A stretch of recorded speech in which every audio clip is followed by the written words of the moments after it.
recording. Alright, so hello everyone, my name is Megan Dones, and this is my digital poster that I have made.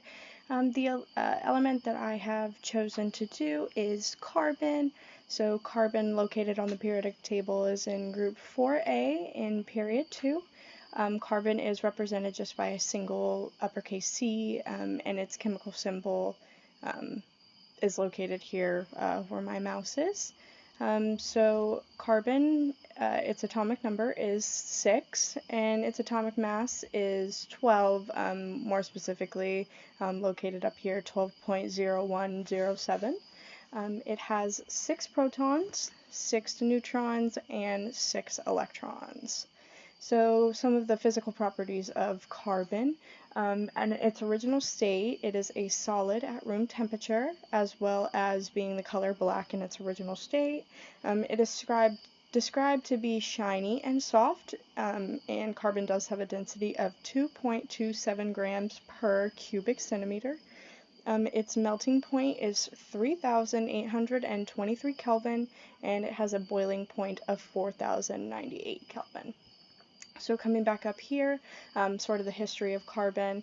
Carbon was discovered by the ancient Egyptians in several different forms, including the ones listed here: soot, charcoal, graphite, and diamond. However, these ancient Egyptians did not realize that these were all different forms of the same element. And this man down here, in 1789, this French scientist, his name is Antoine Lavoisier, I don't know if I'm butchering that, he actually recognized carbon as an element, and it was added to the periodic table. So carbon, couple ways that it's used. So it does have several different forms after being processed. One of the first ones is charcoal. This can be used in metal smelting and cooking. Metal smelting is important to the steel and iron industry, sort of slotting two pieces of metal together. Graphite is another form of carbon. This can be used in writing pencil lead and to create electric motors and furnace lightings. Another more processed version of carbon is carbon fiber, and this is used as the strings in tennis rackets, the actual pole of a fishing rod, and not the fishing line, and in building aerospace planes and rockets, sort of the different parts in there. And also a more processed version, diamond. Diamond is formed when carbon endures extreme amounts of pressure. Commercial diamonds are used in fine jewelry, and industrial diamonds can be used by scientists to cut other diamonds and rocks. And another form of carbon is amorphous carbon. This forms when carbon is burned, and this can be used to make ink, paint, and rubber products.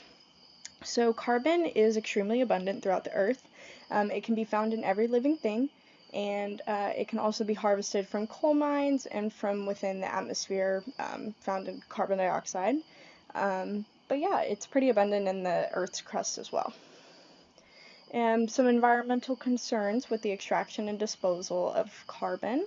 So carbon dioxide, which is released by us when we breathe out. We breathe in oxygen, we breathe out carbon dioxide.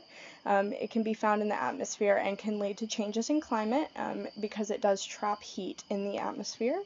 And carbon emissions, these are caused by gas-running cars, factories, anything that has like a running engine that releases carbon into the atmosphere.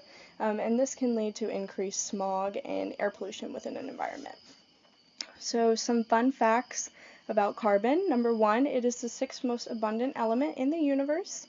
And number 2, it is known as the duct tape of life because of its ability to bond and form thousands of compounds. And duct tape of life makes sense because it is found in every living thing on Earth, as stated back up here.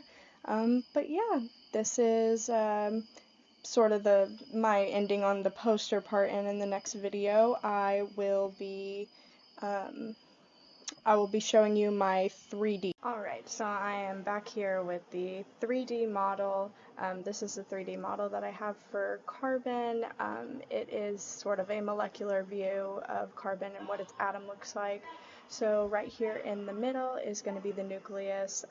The red represents the protons, and the green represents the neutrons. We have 6 for each 6 neutrons and 6 protons.